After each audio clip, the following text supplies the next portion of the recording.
Prices वो भी top 3 world wide renowned fat Berners की क्या है, और इसके अलावा उसमें डोज की क्वांटिटी क्या है, ये आज की वीडियो में इंफॉर्मेशन हम आपको देंगे फिटनेस रिलेटेड।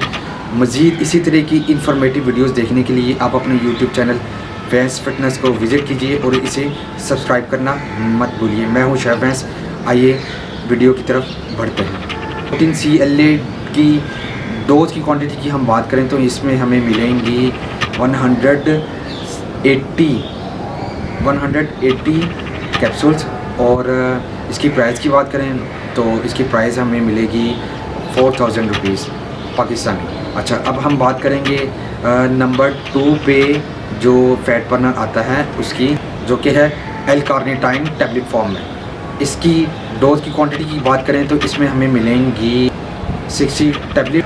इसकी प्राइस की अगर हम बात करें तो इसकी प्राइस हमें मिलेगी ओनली एंड ओनली 2000 रुपीज़। अच्छा, नंबर 1 पे जो फैट बर्नर आता है वर्ल्ड वाइड रिनाउंड, मतलब जिसे पूरी दुनिया के जो पब्लिक है उसे एक्सेप्ट करती है, वो आता है लाइपो-6 ब्लैक अल्ट्रा कंसंट्रेट। इसमें अगर हम डोज की क्वांटिटी की बात करें तो हमें मिलेंगी 60 कैप्सूल्स, और इसकी प्राइस की बात करें तो इसकी प्राइस हमें मिलेगी 8000 rupees only. Guys, I hope आपको हमारी ये इन्फॉर्मेटिव वीडियो फिटनेस रिलेटेड अच्छी लगी होगी। इसी तरह की मज़ीद फिटनेस रिलेटेड इन्फॉर्मेटिव वीडियोस देखने के लिए आप अपने यूट्यूब चैनल वैंस फिटनेस को विज़िट कीजिए और इसे सब्सक्राइब करना मत भूलिए।